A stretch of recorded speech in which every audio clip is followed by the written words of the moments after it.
Locho sampo pa gyu trashi pa Toche tempe trin Peghe drolor zampe Separaci Palden Shabla solwandi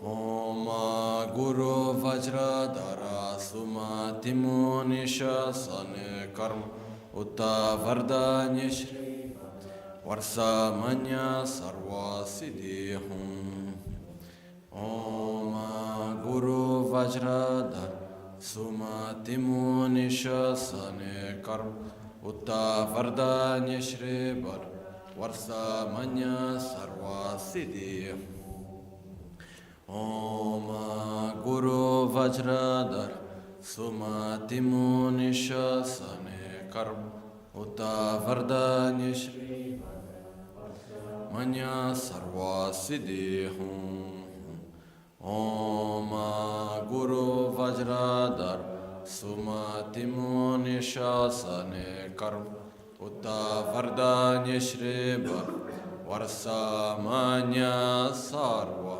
Siddhi Hum. Pakyuke Kudan Dagi Lo Pakyuke Sundan Dagi Na Pakyuke Tudan Dagi Tenyerme Chintu Jingi Lo Makyuke Kudan Dagi Lo Makyuke sundan dagi Makyuke tugdan dagi Tenyerme chintu jingi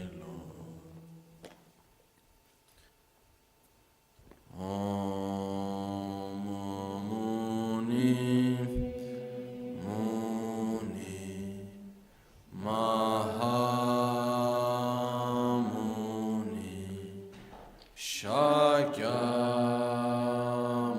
Shakyamunye Soha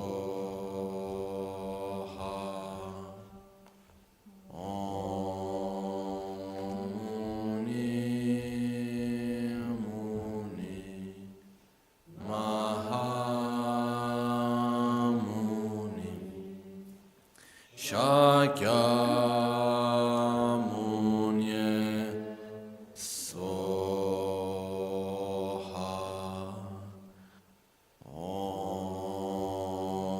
Muni Muni Mahamuni Shakyamunye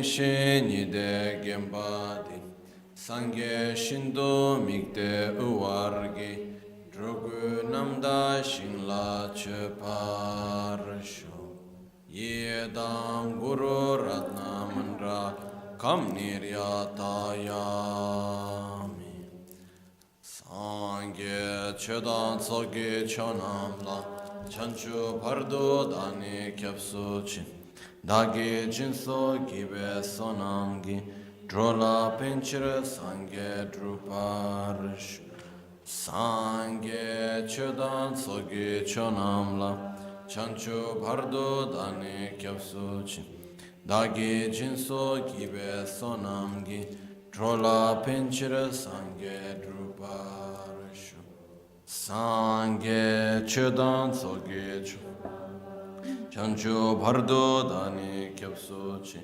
Dagi Jinso Gibe Sonamgi Drola Pinchira Sangye Druparashu. In Buddha, Dharma and Sangha, I take refuge until enlightenment. Through the practice of generosity in the other perfections, may I attain Buddhahood for the benefit of all sentient beings. So, yesterday we made some questions to ourselves. First of all, regarding what are we? What is the self? What we are. Now, as we are following and continuing with this chapter of the Bodhisattva Charyavatara, the 9th chapter about the correct view of reality, we got to the point that talks about the correct view of the self, which is a very important point because the way how we relate to other people, the way how we relate to every situation, the way how we relate to the world, basically, it's a reflection of the way how we relate to ourselves, how we have our own identity. So, because of that, it becomes essential to make questions and look for answers regarding the self. So as we saw yesterday, the first question that comes to us is, what am I? Am I an existence that is only in this life, or there is something more than that?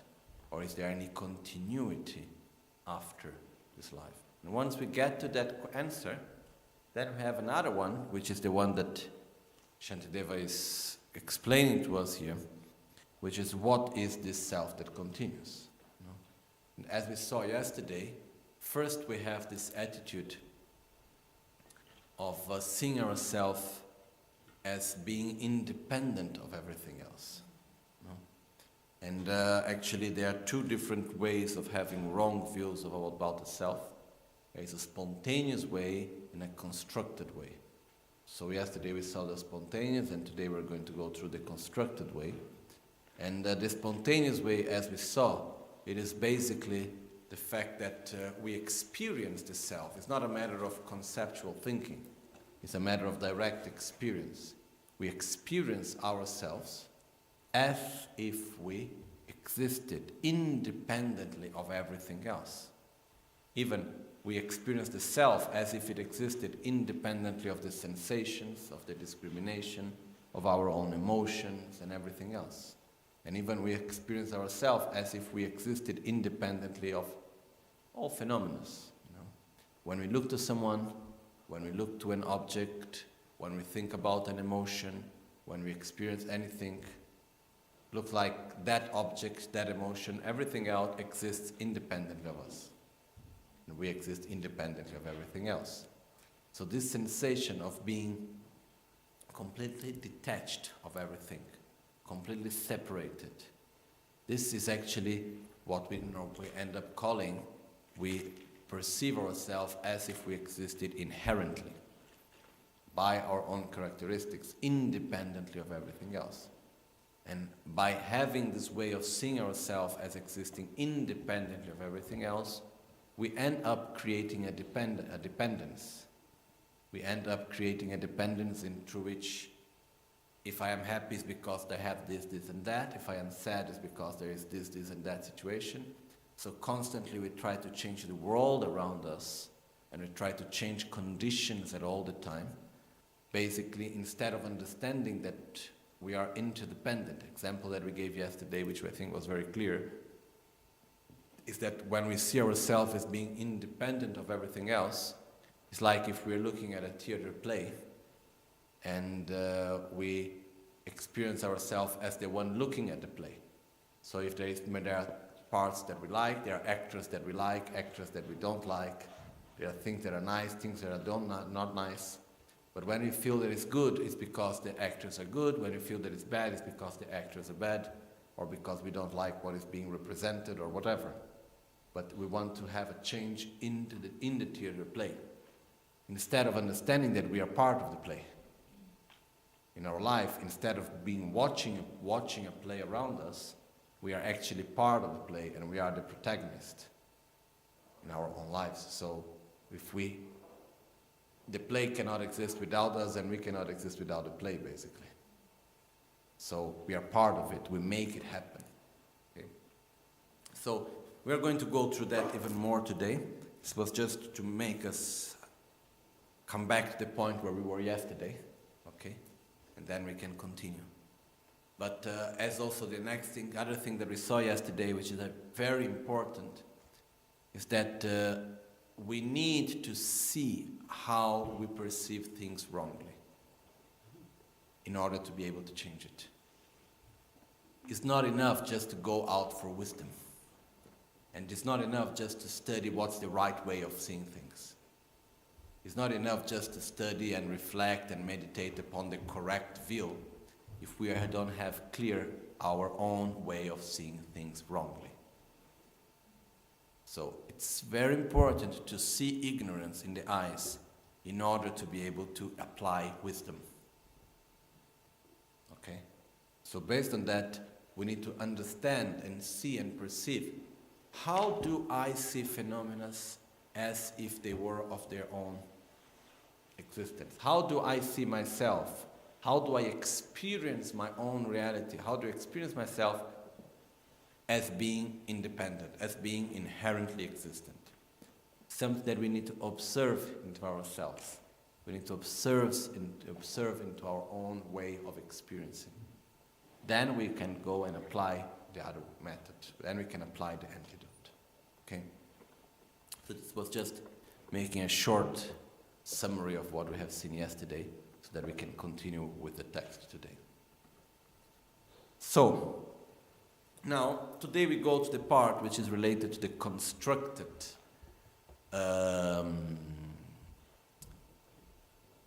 wrong view of the self. Okay? And when we talk about the constructed wrong view of the self, basically are philosophical views that are different from the Buddhist view. And philosophical views that not only are different from the Buddhist view, but that are incoherent with reality. Okay? I think that's the best way of describing it. So, in this sense, here in the Shantideva, he describes some philosophical views that are incoherent with reality according to Buddhism, and then there is this little debate on each one of them. It is not so easy for us to understand them, also because we really don't have a real good knowledge about these different philosophical views. So we can understand what is explained here, but it's just a reference actually of a much more deep and profound and vast debating. Okay? So it's not like, I think it's quite difficult for us at this moment to be able really to go deep into it, because most of us, we simply don't have the knowledge enough about all these philosophical schools. Okay? But let's try to get what we can take out of benefit for ourselves from this. Okay? Kalte drai shetana tamche tsena drazingyur sheja mena chiringne kangi sheba sheju che kalte sheme sheina shingyang shebar talwargyur tena sheja nyernepa mebar sheba meche nge te kakpa teni gini sukshena tetse töban te chiming kalte drami nyechina chirna tena tei sheba mes Dranzing rangzing kanyimba te suk zimpar chitar gyur chikpa padang punitu tak ying yangda niminte ditar ningtop duldangi mumba puming payaming teni dranzing dangdempe rangshin tuni tongmayin kargen tabur tsul shenki teni tongna tedaming kalte tsul shen teni na chikni teni ngöme chik kalte tsulchen teming na tei rangi rangshin me sheni chena teta na kyekun chiktu talwar gyur semba seme teta kyang chigyur kangchir yöni tsung kangtse chedra chinchilo tetse drawa tenkang yin. Okay. This is all the question and answer regarding one of the philosophical schools. Okay. So,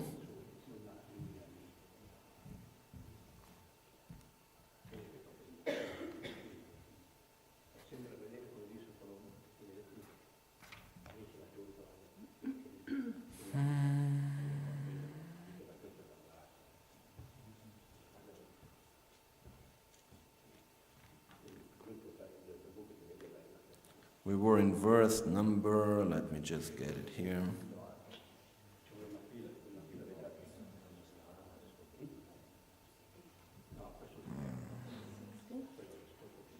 Yeah, verse number 60. Yep. So it says, and if a person were a permanent cognizer, as Samkhya asserts, and of a sound. The Samkhyas, which is this first philosophical school, it was one of the most spread views in India at the time of Buddha.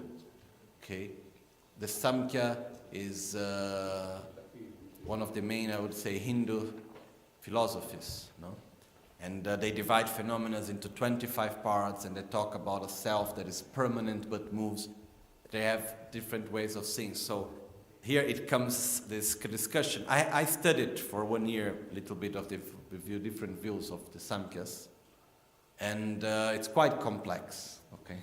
So it's not something that we can understand just like this. No, it's a whole philosophy that really, to have the right understanding, it takes years. So it's difficult for us just to judge and understand, but let's try to get at least what's the meaning that is being taught right here, okay?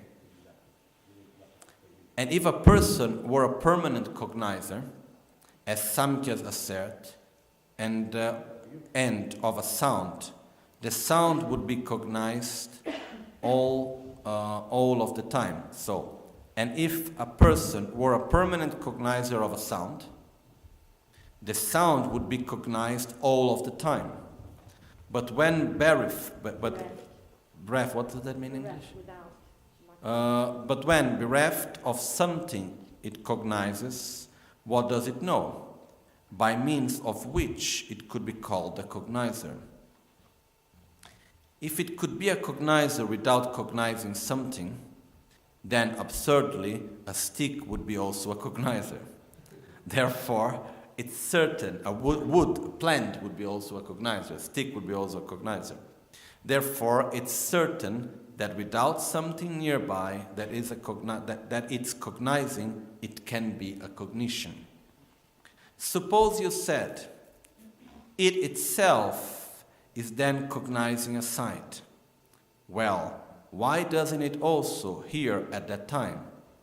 If you answer, because the sound is not nearby, well, then it's no longer a cognizer of it.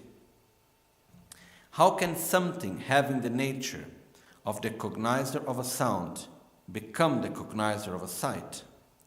One can be labeled a father or a son, but not as his absolute nature. And it's like this because sattva, rajas, and tamas, as the absolute nature of both a sound and a sight, are neither a son nor are they a father. And because that cognizer of a sight has never been seen with a fundamental nature connected with a cognizer of a sound. Suppose you persisted. Like a dancer, it is still itself, but seen with another mode of guise. Well then, it wouldn't be static. And suppose you clarified, it is still itself, but its fundamental nature is in another mode. Well then, it's oneness with one without any precedence. Well then, its oneness is one without any precedent. Suppose you explained, but its assorted modes of guise are not true. Then describe, please, its own innate natural guise. Suppose you answer, it's being a cognizer. Well then, absurdly, it would follow that all persons are one. Further, what has intention and what lacks intention? Those two would in fact become one thing, because their existence is the same. And if individualities were contrary to fact, then what could be their shared support? Furthermore,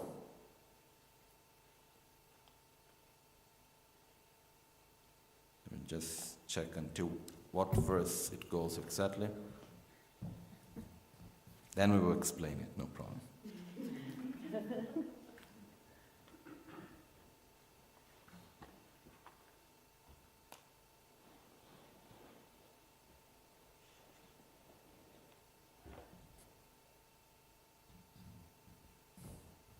Yeah, exactly. It should go up to verse 70. Furthermore, something lacking intention cannot be a self, as the Nyaya Vaisheshika asserts, because of its nature of lack of intention, just like a vase and such things. So furthermore, something lacking intention cannot be a self, because of its nature of lack of intention, just like a vase and such things. Now, suppose you claim it's cognizant because of a conjunction with an intention. Then it absurdly follows that this non-cognizant self has perished. And if the self were in fact unchanging, what would have been done to it through a connection with an intention? Moreover, space is non-cognizant and inherent and inert like that, so it as well could become a self.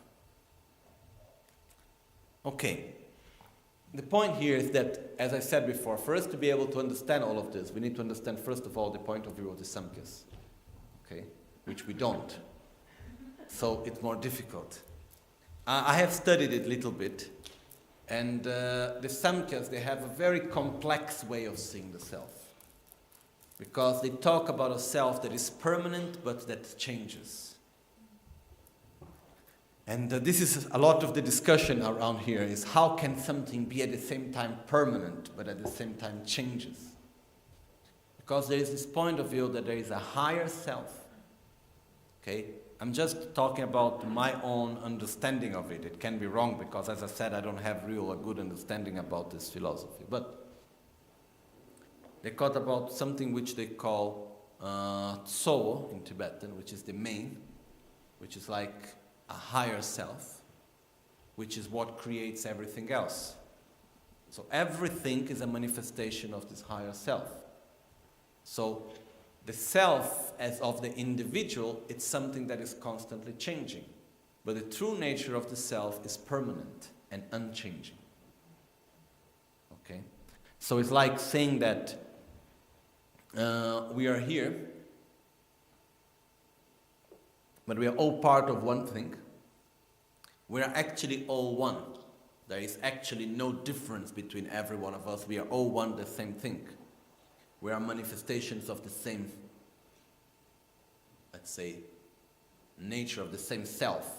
We are all part of the same self, and we are all manifestations of it, but we manifest ourselves differently. Okay? So this is the fact when it says there is a permanent self, but it's manifested impermanently. Okay? And then from the Buddhist point of view, it's just being, how can that ever be possible? Okay? Or it's permanent, or it is impermanent. The two things are simply not fitting together. Okay?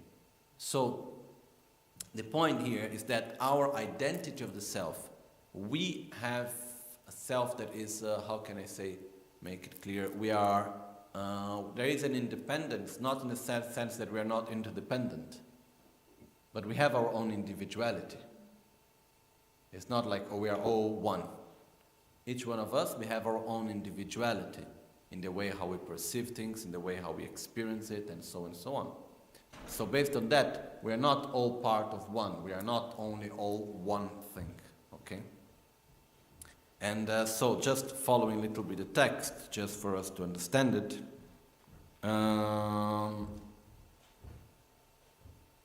And if a person were a permanent cognizer, the sound would be cognized at all time.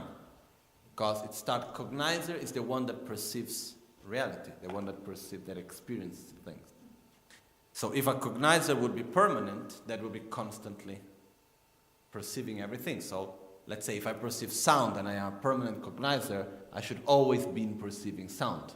Even if the sound's not permanent? But if it sounds not permanent, because very simple. Imagine one thing. Let's say that you are perceiving whatever, a sound, okay? And you are permanent. And first of all, it's impossible that a permanent perceiver perceives something impermanent. It simply doesn't fit together, okay? But if hypothetically it would be like that, what would happen is that you would never change. So you will always be perceiving sound. You will be stuck in that state, okay? Because you are never changing. Okay, that's what we mean by being permanent. So, but the sound will be cognized all the time. But when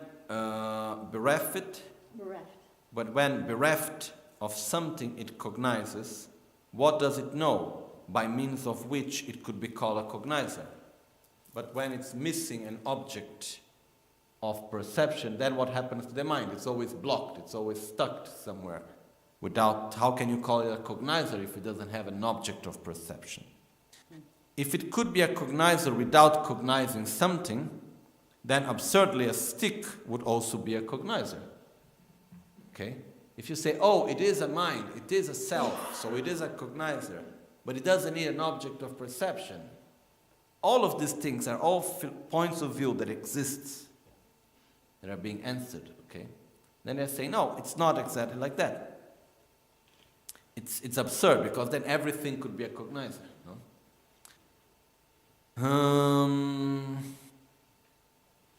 Therefore, it's certain that without something nearby that it's cognizing, it can't be a cognition. Without having an object of perception, it cannot be a cognizer. In other words, the self to exist must have an object of perception. The self to exist must have something that is being perceived. What makes us to exist? Perception. Okay? And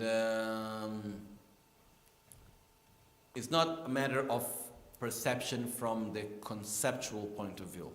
It's a much deeper way. Okay, we're not talking about Descartes here, I think so I exist, no? It's like, it's actually much deeper than that. It's I experience, and because that I exist. I feel, and because that's why I exist. How can I exist? In the moment that there is perception, in the moment that there is experience about anything else. So,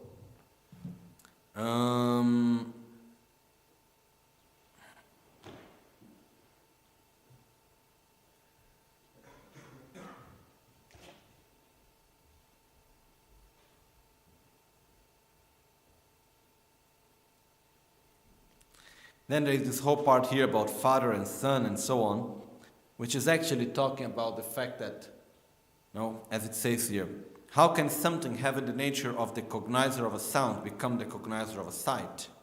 One can be labeled a father and a son, but not as his absolute nature, which means you can be the father of your son and the son of your father, but you cannot be the father and the son of the same. Okay? That's the point here. So, in the similar way, the same specific mind cannot be a sound cognizer and a form cognizer. Or you are perceiving one, or you are perceiving the other. Okay? So, all of this for us, it's a little bit far away because we don't have enough knowledge about the Samkhya view itself. Okay? So many of these answers, they don't make that much sense to us in this way because of not understanding really what's from the other side. The important thing that we need to learn from this here now is the fact, first of all, that we exist as individuals. We are not just like a manifestation of one higher self that exists in the same way for all. That we are all part of the same and we come from the same and we go back to the same. If it would be like this, then we don't need to worry about anything. Just die and go back to the absolute self, What to worry about? No? Very often, all of this is like questions that came from most of the philosophies and the religions and so on, which is coming, where did everything start? How come we are here?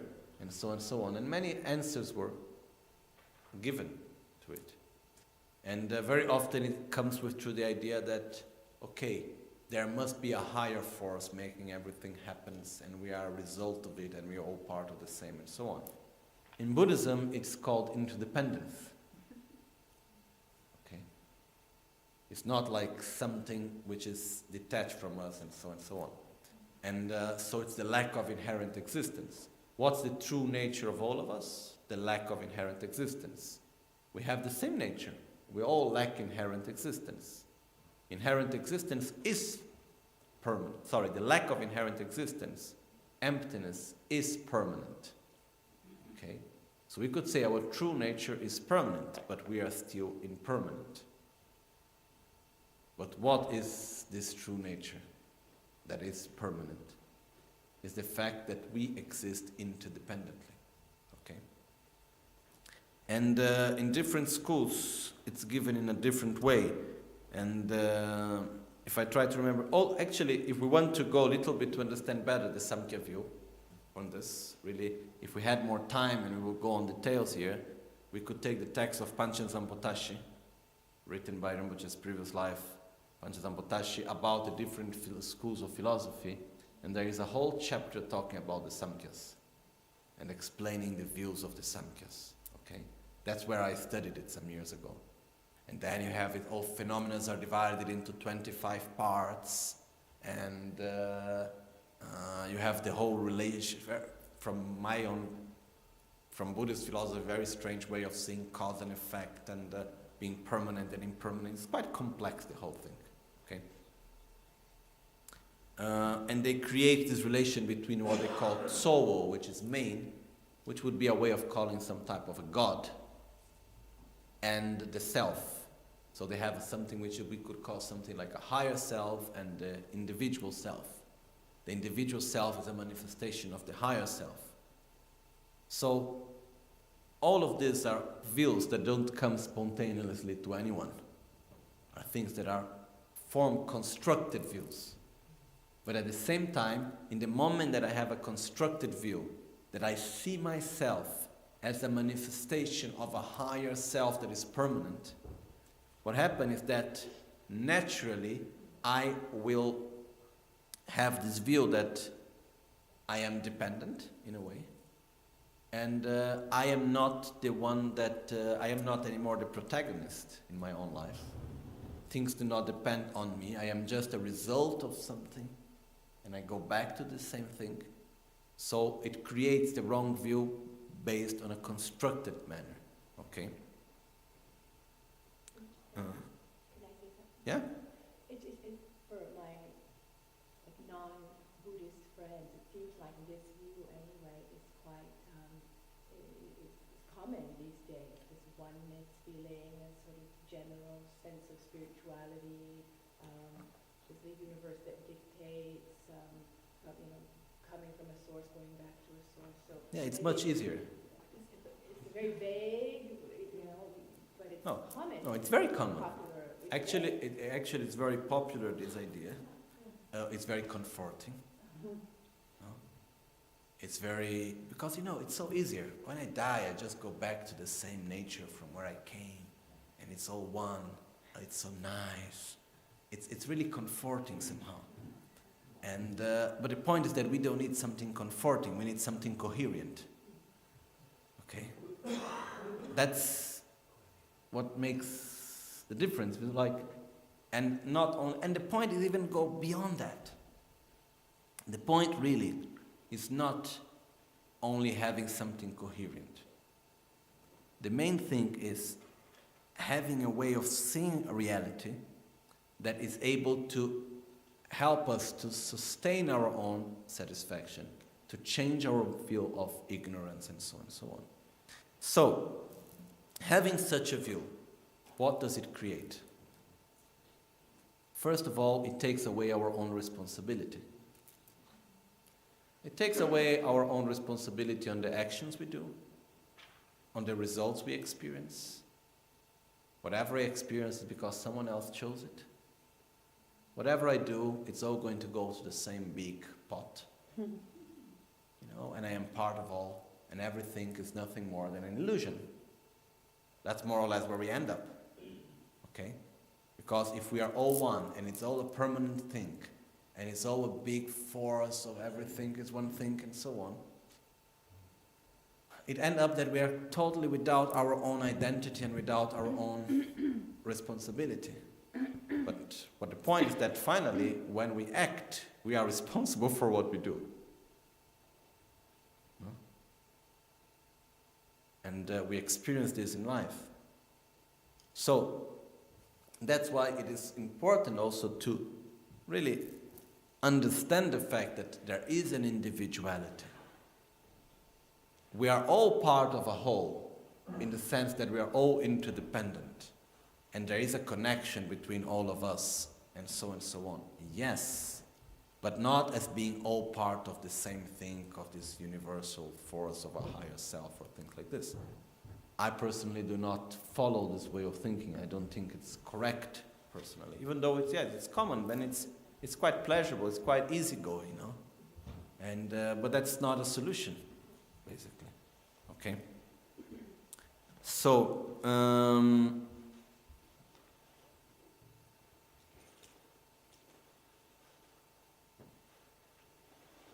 I'm not going to go really into the details here, because then we need to go to look better what's the actual, because it's giving specific answer for specific points of view of this philosophy. So it becomes quite more detailed. I'll go first to the Italian, because in the Italian text it's mixed with commentary, so maybe they put some more extra text about the Samkhya view on that, okay? But the main point here is saying that, and if the self were in fact unchanging, what could have been done to it through a connection with an intention? Moreover, space is non-cognizant and inert like that, so it as well could become a self. If the self is something that it's permanent and it's unchanging, then everything else, the space, could be a self. What makes the difference, you know? And because imagine the following: if everything is part of the same nature, is part of the same emanation of the same self, okay? If we talk about, like, let's say, all phenomena are emanation of the same higher self, which we could call in different ways. Someone can call it God, someone can call it the higher self, we call it whatever you like, okay?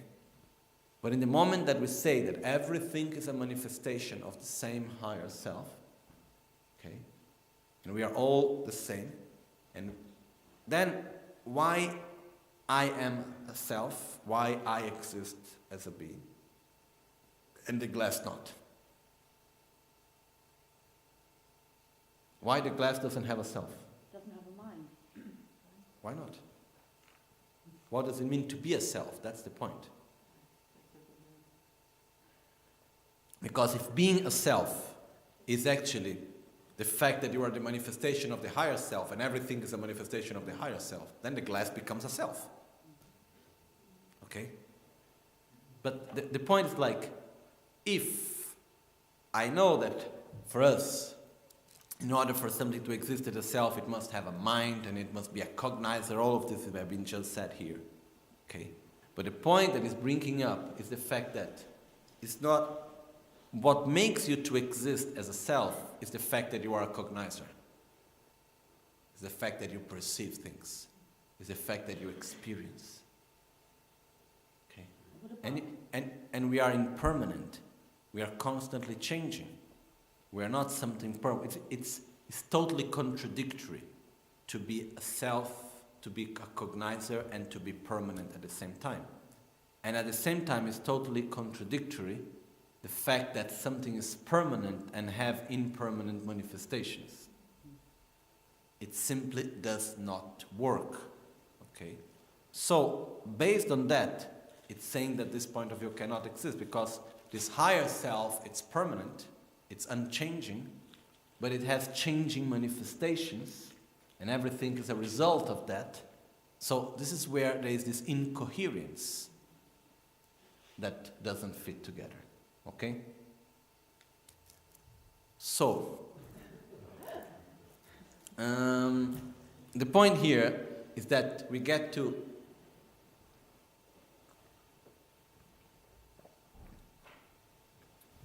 some aspects that are actually not so easy to, approach, because inevitably we go in conflict with other points of view, of other philosophies and religions and so on.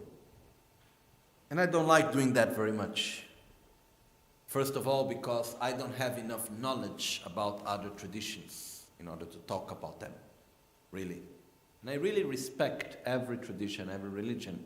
I think every tradition and every religion have their own approach, their own view, and I'm not the person to judge if they are right or if they are wrong, okay?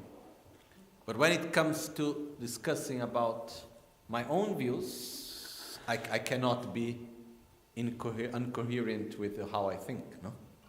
I cannot be not sincere with the way how I see things and how I understand them. So, one of the points that come out when we talk about this higher self and so on, as we were saying before, is the fact that, as Daphne was asking first, which is an important question, because here all of this brings out this point, which makes a big difference between Buddhism and all other religions that I have known until now, okay, from my limited knowledge, which is the fact that there is a question that is done very often, that is, where have everything started? What's the primordial cause of everything? Okay. And it's not an easy question, but I think before that question, we need another question that comes prior to that, which is, has there been a primordial cause or not? Before asking what it is. Because if we get the answer no, we can never find the answer what. Okay? So, according to Buddha, the answer is no. Why? First of all, if there was an original cause for everything, we would need to find something that existed by its own characteristics, by its own nature, intrinsically, inherently, something that just out of nothing, literally, popped out and created the whole rest. Okay? So if something would ever exist out of nothing, what would happen to that something is that it's even not possible to say out of nothing, because when I say out, it's already out of something, okay? So if something simply existed without having a cause, it means first that it has always existed. It has no time. Secondly, it's permanent. It's unchanging. Okay? And it's not possible for something permanent, unchanging, to have impermanent results. It's not possible for something that is static, unchanging, to create causes and to make movement and to create results. In the same way, all the existence that we have around us, not all, but a great deal of it is impermanent. There are also permanent phenomena. But everything that we perceive, most of it, it's all impermanent. And it's not possible for a permanent phenomena to create an impermanent phenomena. Something that is permanent, it's simply unchanging. And something that is unchanging cannot interact, cannot transform into something else. Okay? So out of this, we get to the fact that if there would be a primordial cause, call it whatever you like it, this primordial cause would be totally unconnected with the reality we have right now here. Okay? Because it's like if they are of two different natures. One is permanent, the other is impermanent. It simply cannot fit together. The other thing is that if there was a primordial cause for everything, it needed to be inherently existent. It needs to exist out of its own characteristics, out of nothing basically, out of itself. And that's not possible because it would at the same time need to be interdependent because it needs to have results and create things, but at the same time be inherently existent and not depending on anything else. It's incoherent. Okay? Incoherent. So the first thing that is important, like the other day I said, it can seem like a blasphemy, but I really don't care for being Buddhist. In the point of view that to call myself a Buddhist, to be part of the so-called Buddhist group, I love it, but I don't care for it. Huh? I care about being. I don't care about really being part of being called Buddhist or not. What I care about is following the truth, having a coherent way of seeing reality. Okay? And I found this truth within Buddha's teachings. That's why I find myself Buddhist, and I'm happy to be it. Okay? But the point of Buddha, from my point of view, all the explanation about the correct view of reality and all of this is having a coherent view of reality. Not only coherent, but by having this coherent view, it helps us to get out of our own suffering. Okay? Because then here comes many other questions that is like, if there would be a primordial cause, it means that we are all results of this primordial cause. And then here comes the view that we have just been seeing before. And as I said, we have a very, very narrow view of these other philosophical views because it's out of our own knowledge, at least mine. And but it seems like having this view that everything comes out of a source, and because it was the primordial source of everything, it continues to be the source of everything. Okay, and it is somehow coherent at this point of view. Okay, in the moment that I say there is one main cause that created all, automatically it will continue to create all. Which means I am a result of that, which means I am not responsible for myself. I am just a result of everything else. Okay? So, in the moment that we understand that actually there is not such thing as the first cause, because the question that comes is, there must be a first cause because things exist. I ask you why? Why, because things exist, they need to have a primordial cause? Why? Just because something exists now, it means that one day it didn't exist? Sure, it didn't exist as we know it, but it's a transformation of something else. It's like when we talk about energy and matter in the world, in the universe, scientifically it's said that energy and matter, it's simply they don't grow or diminish. It's just a transformation. Like if we take a metaphor, it's like water. In this planet, there has never been more or less water. The water is just transforming its form. Okay? So basically, what happened is that it's not because something exists today that it needed one day not to exist. It's simply a constant transformation of all. Everything is constantly transforming. Okay? So if we will call in Buddhism what we will say is the primordial cause of everything is interdependence, which is the relationship between each and every one. That's how things happen. That's how things work. So what happens is that very often human beings, I believe, have found the need to answer this question. Where did everything start? Okay.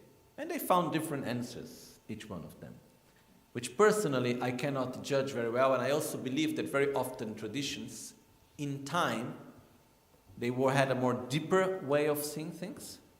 Then in time they were simplified in order to help other people to understand and to follow, but not really going through it. For example, I read the Bible, and I'm not a good person to judge it because I really don't have enough knowledge about it.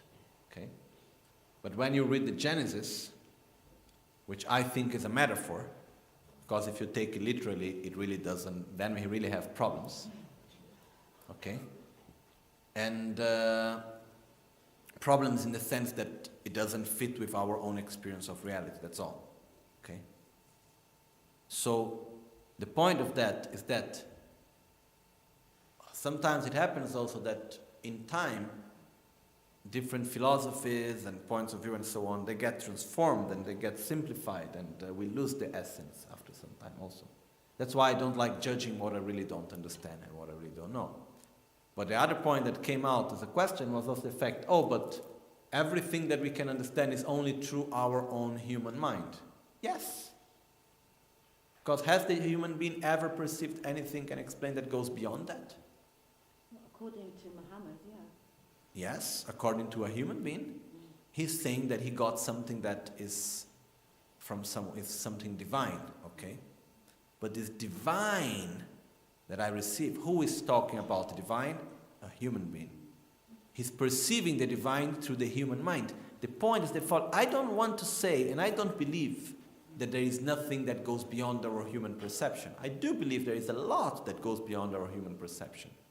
But anything that goes beyond our human perception can never be understood and explained by human perception.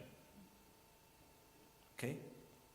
So what I want to say is it's useless for me as a human being, okay, with my own limited human perception in the sense, to say, the divine view is this, and I can transmit to you I understood, because I can only understand what is within my human perception. Okay? So the point is that it's within this perception that we have a coherent explanation of the existence. And most of all, for me personally, this here is something much more personal. I personally really don't care how things started, if they ever started.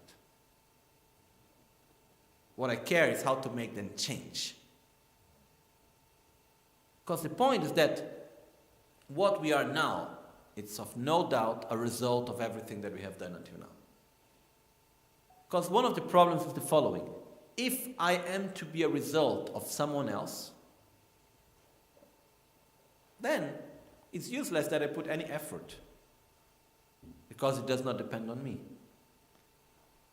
Then there is no need to go to meditate, there is no need to go to learn philosophy, we stay here in Gompa, let's go to enjoy something else, because what's the point of doing all of this if we cannot make a difference? If we are just the result of something else. Okay? So in the moment that we see ourselves as the result of something else, we become victims. We start to victimize ourselves. This is happening because someone else did, or we need to find blame, whom to blame, why things got in a way or got in another. Whether things are just as they are because everything is interdependent and because causes and conditions were created. And this goes in time. And when we call this higher force, for me personally, it's interdependence. And we could call it something like a higher force simply because we don't have enough awareness to see the relation between cause and effect. When something happens, the causes for that, there were so many and so far away. Just one example that came to my mind before. When we talk about cause and effect, long-term cause and effect, I don't know enough of Italy's history to talk about it, but if we look about Brazil's history, nowadays there is a lot of violence in Brazil. Okay? The violence is not a matter only because of people being poor and so on, it's much more complex.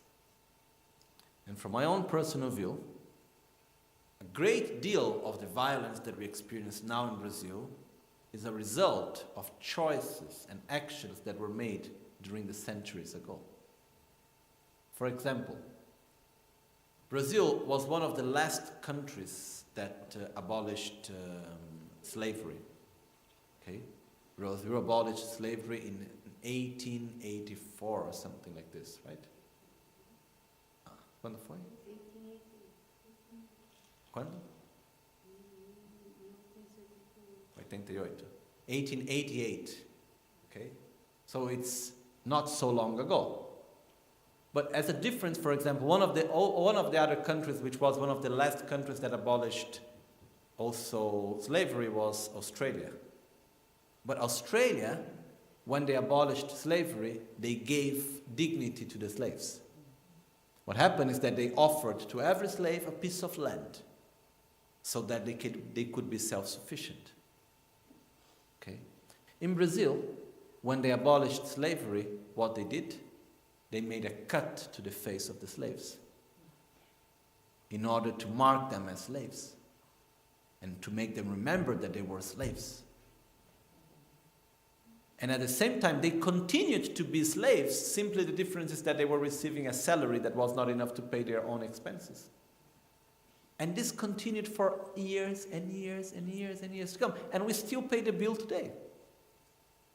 But if I am in the road and someone is coming to rob me, I'm not thinking, oh, that's the result of the slavery of, I don't know. I'm just looking at that very right moment. Because if we look, for example, the violence in Brazil, it's not a matter only of the need. There is a deeper feeling of anger, of hatred, in relation to those that take advantage upon us.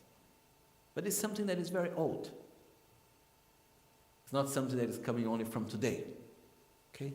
So what I want to say is that everything that we experience is a result of the causes and conditions that are created in time. The same thing is for our own life. What I am now is the result of everything that I have done in this and my previous lives. What I will become is the result of everything else that I will continue to do, summed together with everything that I have done until now. Okay? So, what makes things to be as they are is interdependence, and luckily is like that. Because if we would exist by something else, then we would have no choice and no freedom. While what happens is that exactly because we're interdependent, we have this freedom. Another point that comes out here, which is actually much deeper and longer and takes time to explain and so on, but just because we touched all this subject, I just want to touch it from the surface without going really deep. In Buddhism it says, our nature is that we are pure. We have our true pure nature. We say we have a Buddha nature, every one of us. Some people even say we are Buddhas but we don't know. I would say if we were to be Buddhas without knowing it, we would be quite ignorant Buddhas. But the point is that basically, what is this pure nature? Because here come many questions. If my nature is pure, why am I like this now? Where did anything got wrong? Because if my nature is pure, it's pure, it means that at some point I was pure. And then something went wrong. And I am like how I am now. Okay? So then the question that comes is, what went wrong? Or someone else made it to me? Or I made a mistake myself? If I made a mistake myself, it means that I was not really pure. There was ignorance. So what's the point of trying to get pure again? To fall again? Okay. If it was someone else that made me to become impure, it's even worse. Because then it means I have no choice upon myself. So how can I become pure again if it doesn't depend on me? Okay? I am a result of others. So, what's the answer? Once again, the problem is not the answer, it's the question. The question is not, okay, if my nature is pure, when was the moment that I became impure? No. My nature continues to be perfectly pure, so in the same way that it has always been. And this doesn't mean that there was a moment in which I was perfectly pure.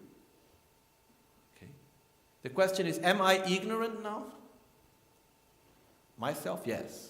I don't know for you, but I am ignorant. When have I ever been not ignorant? Not that I can remember. And not that I can think about it. So was there ever a moment in which I was not ignorant? The answer is no. So, since when have I been ignorant? Since a beginless time, which is a contradiction in itself, no? Since a beginless time, which means without beginning. Then comes the question, then why is it called a pure nature? And is it possible to change it? Yes, it's possible. Why? Because our pure nature, our Buddha nature, is the fact that we are interdependent. It's the lack of inherent existence of ourself. That's the actual Buddha nature. What's the ultimate nature of a Buddha? That a Buddha lacks inherent existence. What's our ultimate nature? That we lack inherent existence. That's why we have the same nature. And it's exactly because of that that it's possible for us to become a Buddha. Because we are interdependent, which means every action that I do, every thought that I have, will define my next moment of existence. And it's based on that I can change myself. It's possible to eliminate ignorance. It's possible to develop more love. It's possible to develop compassion. It's possible to be more aware. Why? Because we are interdependent. Because every action we do interacts with everything else, and we change ourselves. And that's the core essence of most of Buddhist philosophy. And it's really, really something very important. It's not so easy to understand right away, but it's what makes everything else possible. Okay?